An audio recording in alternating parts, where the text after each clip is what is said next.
एक सेठ जी थे, बड़े कंजूस, धनवान थे पर दिल उनका नहीं था। एक गुरुजी के पास गए, गुरुजी से कहा महाराज अब मेरी इतनी उम्र हो गई है, अब एक दिन मरना तो है, अब संसार तो जी लिए जैसे जीना था, अब राम जी को जाके जवाब देना है, तो हमें कोई भजन साधन बता दो।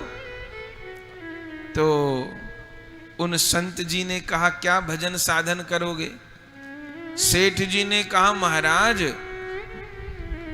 ऐसा भजन साधन बताना जिसमें खर्चा ना हो, बिना खर्चे की भक्ति बताना, मेरे से खर्चे वाला काम नहीं होगा, मेरी एक कौड़ी खर्च ना हो, मेरे से पैसा खर्च नहीं होता।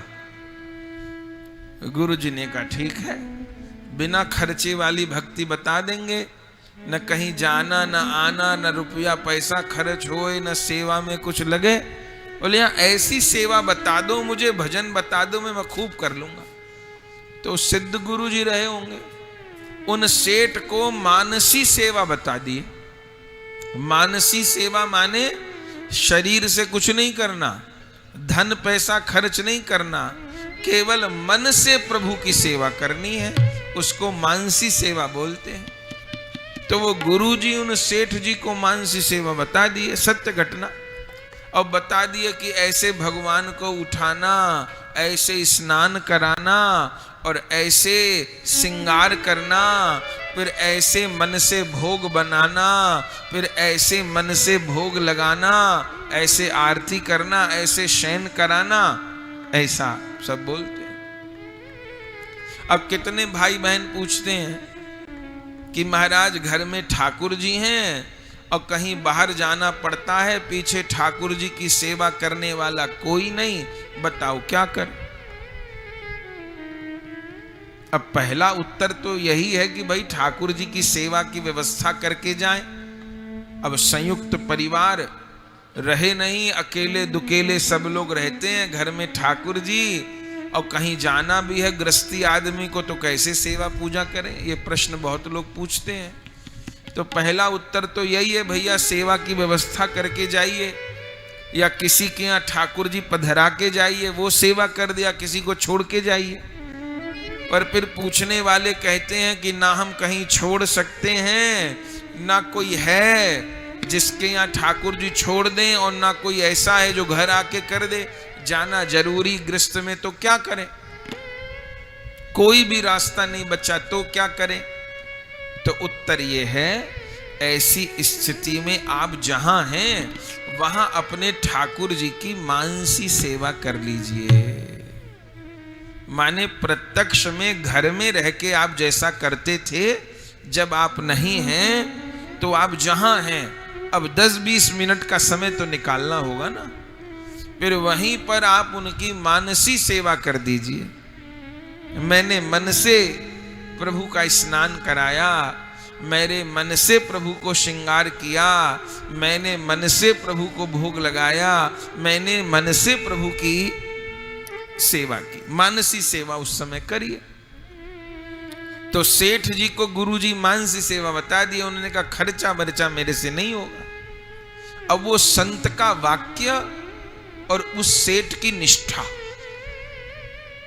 वो सेवा सेठ करने लगे और कुछ वर्षों में तो सिद्ध हो गई उनको सेवा। सिद्ध हो गई माने वो बैठते तो उनकी समाधि लग जाती, और मन से ही अपने ठाकुर जी को स्नान कराते, सुंदर सुंदर वस्त्र पहनाते, माला पहनाते, और फिर खुद रसोई भी बनाते, मन से भोग लगाते, आरती करते।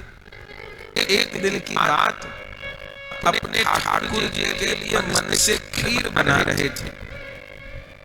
खीर बनाने के लिए चूल्हे पे दूध चावल सब चढ़ाए, फिर खांड डालने लगे, खीर में मीठा डालने लगे।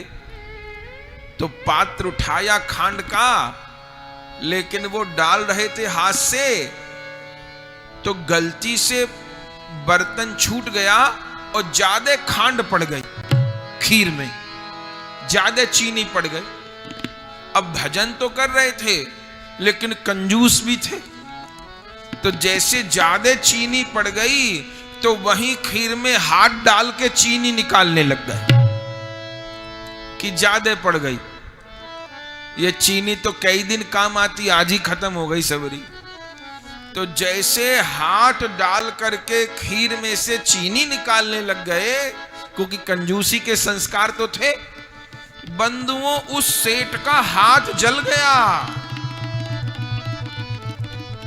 माने चूल्हे पे खीर नहीं बना रहे थे, मन से ही खीर बना रहे थे, और मन से ज्यादा चीनी पड़ गई, निकालने लगे तो हाथ जल गया उनका। हाथ जल गया। फिर उस दिन गुरुजी के पास गए, हाथ के ऊपर मलहम लगाया था। गुरुजी ने कहा क्या हुआ, सारी बात बताई। तो गुरुजी गले से लगा लिए, बोले सेठ तेरी तो सेवा सिद्ध हो गई। माने भावना में जो हो रहा था उसके प्रत्यक्ष चिन्ह शरीर पर दिखाई देने लगे। तो मानसी से फिर तो उनको भगवान का दर्शन हो गया, और जो उनको कंजूसी थी, सब जो दोष थे वो छूट गए, और खूब उन पर कृपा हो गई।